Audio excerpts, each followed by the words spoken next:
Cat.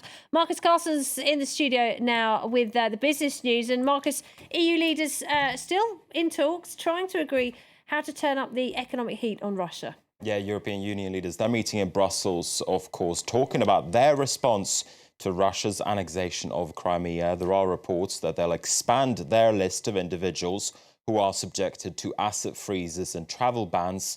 It follows a decision on Monday to impose sanctions on 21 Russian and Crimean officials. European leaders are likely to refrain from wider economic sanctions for now, but they warn that further measures are on the cards if the crisis escalates.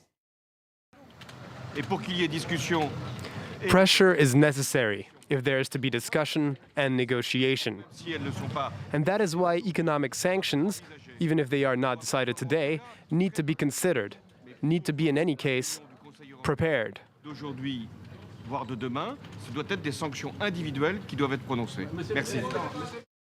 Now, when it comes to wider sanctions on Russia, EU leaders are seen to be weighing up not only their diplomatic interests, but also their economic interests. Russia is the European Union's third largest trading partner after the United States and China. Imports and exports were worth almost 340 billion euros in 2012. That's the latest full year that we have data for. The EU imports more than it exports, most of it oil and gas, as you can see here, imports to the tune of 215 billion euros in 2012. If we look at a breakdown of these figures, Germany is Russia's biggest trading partner in the EU, followed by the Netherlands, Italy and Poland. Machinery, cars and chemicals are among the main export goods from the European Union to Russia every year.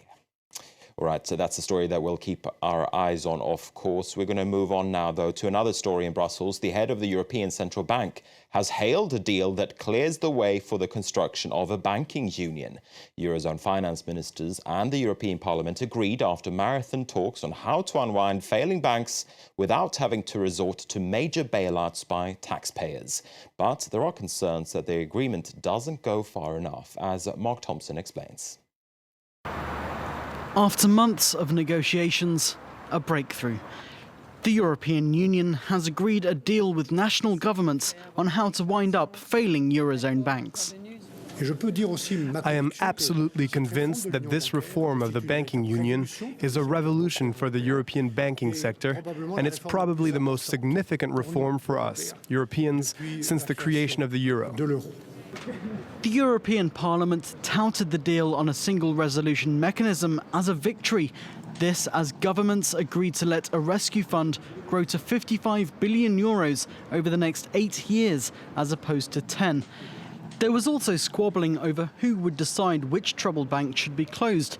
Both parties eventually agreed on letting the ECB act as a watchdog in that role. We need a mechanism which is properly funded, and the agreement actually improves on the pre-existing funding. Leaders want to prevent future crises from bankrupting Eurozone member states.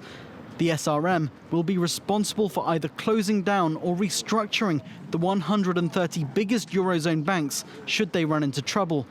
But the system already has its critics. The ECB watchdog says the rescue fund is still too small and would be spent too quickly.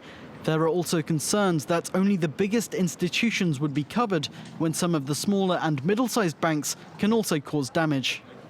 OK, we also have some corporate news to tell you about. French luxury still sells like hotcakes, at least if it says Hermès on the box. The French luxury goods group has posted record profits as its sales of bags and scarves show little sign of slowing down. Hermès made 790 million euros during 2013, 7% more than during 2012. Unlike some other luxury companies, Hermès says it's not noticing a slowdown in China. And while Hermès is powering ahead, British luxury goods group Mulberry is struggling. Frenchman Bruno Guillon has stepped down as the chief executive of that brand. His 2-year tenure was marked by 3 major profit warnings. Mulberry has been trying to go more upmarket by hiking prices and improving quality, but that bet is yet to pay off financially. And the French conglomerate Bouygues is not bowing out of the race to take over the mobile network SFR. Bouygues has sweetened its offer for the operator, offering another 1.8 billion euros in cash. Last week, SFR's owner Vivendi favoured a rival offer from cable company Numericable, and Vivendi has reiterated this Thursday that it will continue its exclusive talks with Numericable. Okay, that is the business news for now. I'll be back again in around about an hour's time with more. All right, Marcus, thanks very much indeed. It's time now for web news, and we're starting off tonight with a look at some of the vastly different reactions to Crimea declaring itself Russian.